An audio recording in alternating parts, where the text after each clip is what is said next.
Assalamualaikum warahmatullahi wabarakatuh.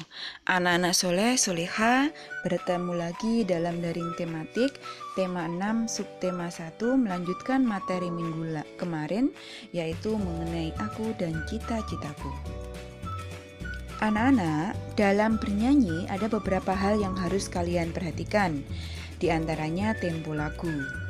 Tempo adalah cepat atau lambatnya sebuah lagu. Perhatikan istilah atau tanda tempo berikut ini.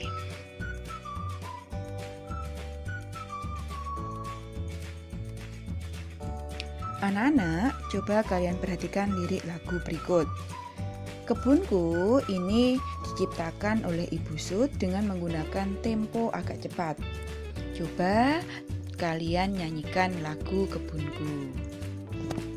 Anak-anak, berikutnya perbedaan daur hidup kupu-kupu dan belalang. Perbedaan daur hidup kupu-kupu dan belalang terletak pada proses metamorfosis. Apa itu metamorfosis? Metamorfosis adalah perubahan bentuk hewan secara bertahap dari bentuk telur hingga dewasa. Metamorfosis ada dua jenis, metamorfosis sempurna dan metamorfosis tidak sempurna.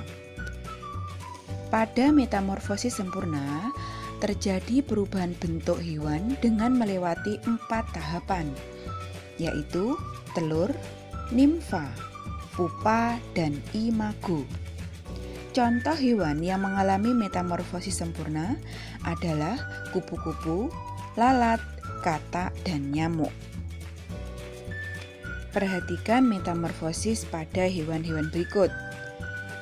Pada gambar tersebut, hewan-hewannya mengalami metamorfosis sempurna: kupu-kupu, lalat, katak, dan nyamuk.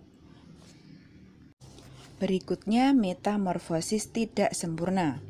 Metamorfosis tidak sempurna adalah proses perubahan bentuk pada hewan yang hanya melewati 3 tahapan atau fase, yaitu telur, nimfa, dan imago, sehingga pada mereka tidak melewati fase kepompong.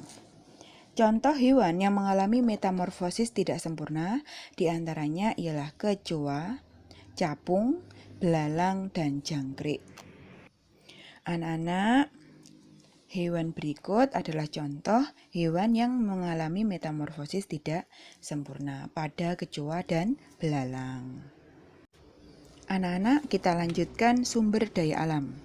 Sumber daya alam merupakan kekayaan alam di suatu tempat yang dapat digunakan untuk memenuhi kebutuhan hidup.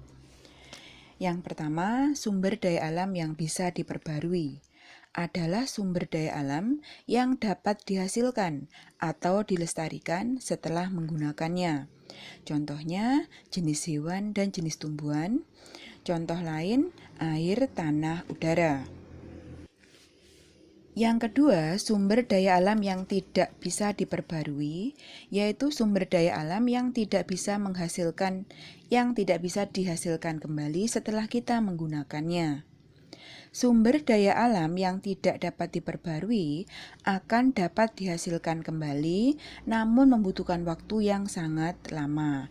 Contohnya minyak bumi, gas alam, dan bahan tambang. Anak-anak, kita lanjutkan ke pemanfaatan karakteristik ruang dan sumber daya alam Indonesia. Karakteristik ruang dan wilayah di lingkungan sekitar digunakan masyarakat untuk memenuhi berbagai kehidupan. Di antaranya, 1. Pegunungan. Daerah pegunungan dimanfaatkan sebagai lahan pertanian, perkebunan, dan kehutanan. Yang kedua, dataran rendah. Dimanfaatkan masyarakat untuk lahan pertanian, peternakan, perikanan, perkebunan, dan lain-lain. Yang ketiga, pantai dan laut dimanfaatkan sebagai tempat pariwisata, perikanan, perdagangan, transportasi, dan lain-lain. 4. Sungai. Sungai digunakan masyarakat sebagai jalur transportasi, perdagangan, perikanan, olahraga, irigasi, dan PLTA. Yang kelima, danau dan waduk dimanfaatkan untuk perikanan, pariwisata, olahraga, irigasi, dan PLTA. Anak-anak, coba perhatikan lirik lagu berikut dan ayo kalian nyanyikan lagu berikut dengan memperhatikan tempo dan tinggi rendahnya lagu. Anak-anak, demikian materi kita hari ini, semoga bisa bermanfaat. Tugasnya silahkan dibuka tema 6, uji subtema 1, latihan subtema 1, dikerjakan lanjutannya minggu kemarin yaitu IPA, IPS, SB, DP. Dikerjakan dengan sungguh-sungguh, difoto dengan jelas dan dikirim ke Bu Ria. Semoga anak-anak tetap semangat. Bu Ria akhiri. Wassalamualaikum warahmatullahi wabarakatuh.